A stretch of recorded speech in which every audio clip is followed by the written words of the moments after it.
used to pay extra money to spend less time with my own child. Let me say that again because it took me years to be able to say it at all. I paid for the extended after school program out of my own pocket so that I would be free. Not free to rest, not free to build my own life or my own business, free to solve everybody else's emergencies. Because in my family, I was the safety net, the one who got the call, the one who dropped everything. I rescheduled my own doctor's appointment to handle other people's situations. My health, that could wait. Theirs could not.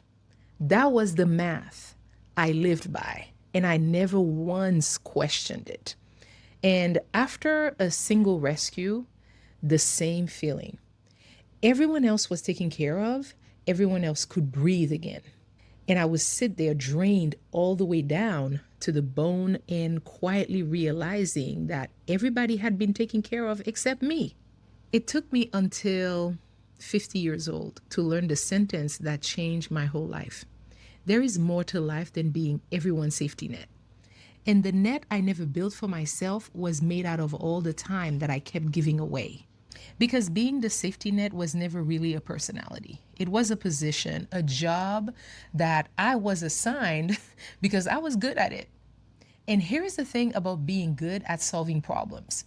People will happily let you keep doing it forever, not because they are evil, but because it's easy for them. Oh, she's good at it. Leave it to Webley.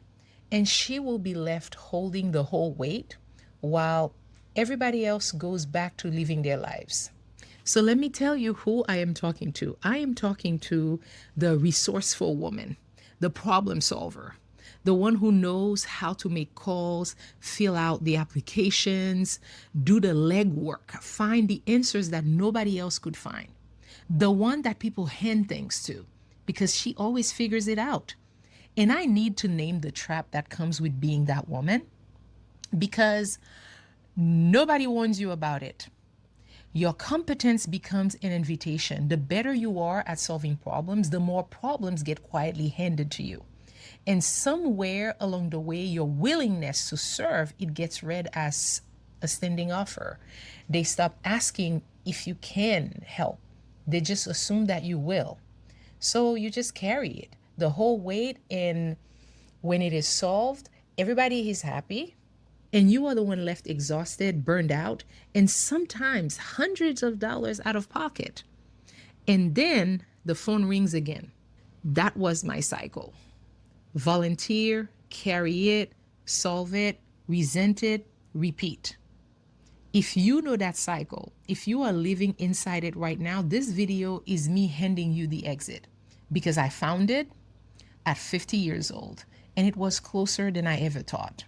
And if you are living in that cycle, go ahead and subscribe now because I hand out pieces of this exit every single day on this channel. Okay, here's how mine cracked open. For me, there was one specific moment where the whole thing finally cracked open. You may have heard me talk about the $20,000 that I gave to my family.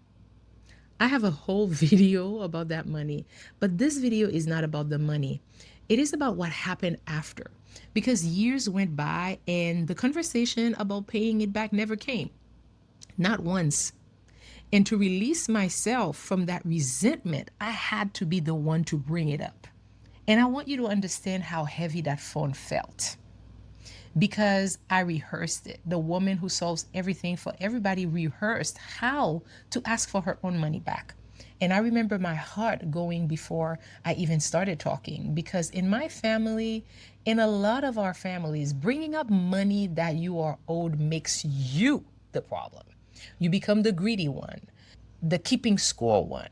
I knew that and I brought it up anyway because the resentment, it was eating me alive from the inside.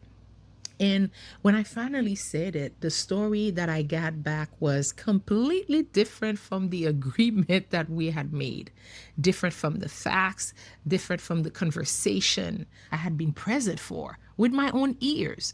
The amount, the plan, the way it was supposed to come back to me, all of it rewritten. It was told back to me with a straight face, like the version that I had lived through had never happened. And here's the strangest part, I sat there waiting to feel rage. And what came instead was quiet, a kind of clarity that I never felt before, because in that moment, I stopped arguing with their version and I finally saw my own part in it. I said to myself, you dropped the ball on that one, Webley. And it's not because I gave with no boundaries, because I handed over my money and my time and my peace, and I never once put a single protection around it. No terms, no timeline, no agreement in writing, just trust. Handed out the way that I handed out everything else. And I did that freely and unprotected. And that is when the bigger truth landed. Nobody can force you to say yes. Nobody had ever forced me. Every rescue, every rescheduled appointment, every emergency that became mine, I had volunteered for. I had been volunteering for my own depletion for years, and I was calling that love. And you cannot be freed from a prison that you keep volunteering to guard. So I made a decision that day. I forgave it. I released the money and I released them, because carrying that resentment was just one more job I had assigned myself. But forgiveness came with new terms. From now on, I decide. Clearer boundaries, clearer agreements, and a much more expensive yes. So hear this. The moment that you stop waiting for other people to honor what they never agreed to honor, and you take back the one thing that was always yours, the yes and the no, that is the moment that the chapter turns. Because mine turned for good that day, and it has never turned back. But knowing that you need boundary and actually saying no out loud are two different things. So let me tell you what the no actually looks like, because it is simpler and harder than you think. And here is the boundary that saved my life. My time is mine. I decided how it gets used, and I do not owe anybody an explanation for how I spend my time. I mean that all the way. If I am sitting on my couch, binging Netflix, doing absolutely nothing, and you ask me for my Saturday and my answer is no, then the answer is no. I do not have to be busy to decline. I do not have to produce a good enough reason. Doing nothing on purpose in my own life is a valid use of my own time. And I will be honest with you about the guilt, because the guilt was real. The first few times that I said no, it sat on my chest like a stone, and I felt selfish. I felt like a bad daughter, a bad sister, a bad friend. But here's what nobody tells you. It gets easier. Every single no is easier than the one before it, until one day you say it and then you feel nothing but peace. And people will have feelings about it. Let them. Someone gets mad at my no, and here is where I landed. You are entitled to your opinion. You are entitled to be mad. You are entitled to feel however you want to feel. And none of that changes my answer. The answer is still no. Because their reaction to your boundary is not your emergency. You spent your whole life managing everybody else's feeling. You do not have to manage their feeling about this too. Now, why was I suddenly able to guard my time like that after a lifetime of giving it away?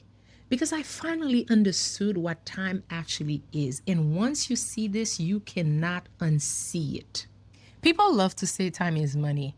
And I understand what they mean by that. But that saying is wrong. And the way that it is wrong matters. Money is replaceable. Time is not. Think about it with me. If you lose money, you can make more money. A bad investment, a loss, even that $20,000. I made my peace with it because money comes back. And I truly believe it comes back to me tenfold.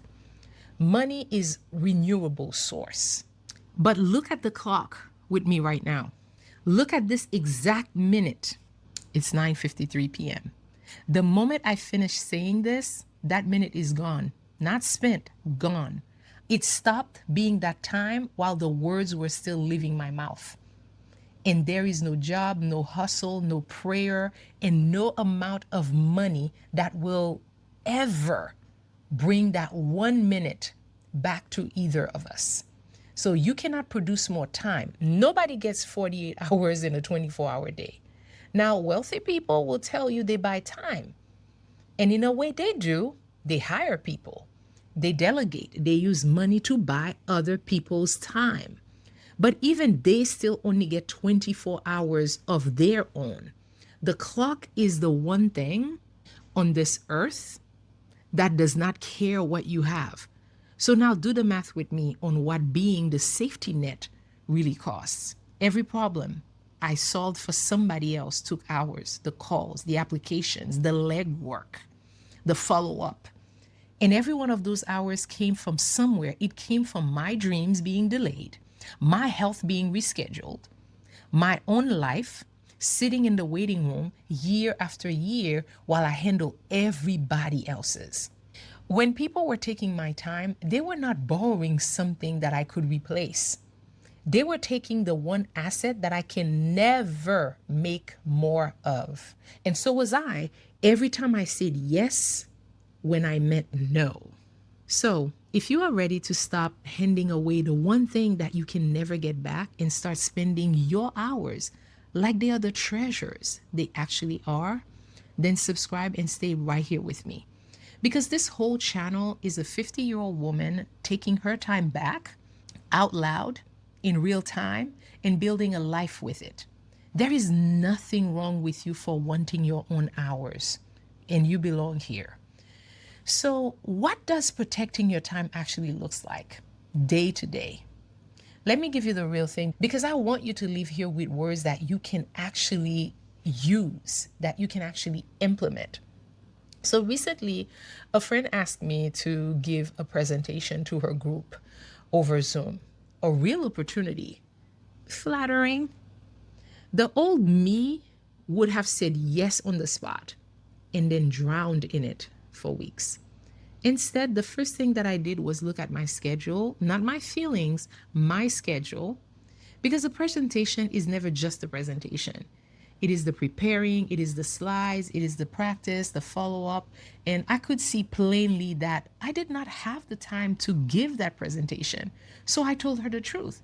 I said, this sounds like an amazing opportunity, and thank you for thinking of me, but I do not have the time to dedicate to this right now. And it would not be fair to say yes and then keep postponing on you. And then I said the other true thing, the one that took me 50 years to be able to say it out loud. I am not offering my time for free anymore. That season of my life is over. And you know what happened? She thanked me. She appreciated knowing from the start instead of building plans around a yes that I could not deliver. And an honest no is a gift. It is the flaky, guilty, resentful yes that ruins everything. And this works for the small stuff too, the family stuff. When the gathering is being planned and somehow you have been assigned the most expensive dish again, you are allowed to say, that is not in my budget. Can I bring something else? And if the answer is no, then you say, then I cannot bring anything. And you stand on it calmly without the apology tour. Will some people call you selfish? Maybe. Will somebody call you difficult or cold or the black sheep? They might. I know that name well. The first time I was called the black sheep, it was forced on me for the crime of keeping my own paycheck. But this time is different. This time, if loving myself out loud makes me the black sheep, then I will embrace it. Maybe the black sheep was never the broken one. Maybe she was just the first one to say no. So before you go, hold on to a few things. Number one, being the safety net is a position that you were assigned, not who you are, and you are allowed to resign that position. Number two, no is your answer, and you do not owe the explanation. Even from the couch, even doing nothing, your time does not require a defense. Number three, money is replaceable, time is not. So guard the asset that nobody can make more of. And the one underneath all of them, their feelings about your boundary are not your emergency. You can love people and still keep your hours. Now, let me tell you what finally made all of this stick for me.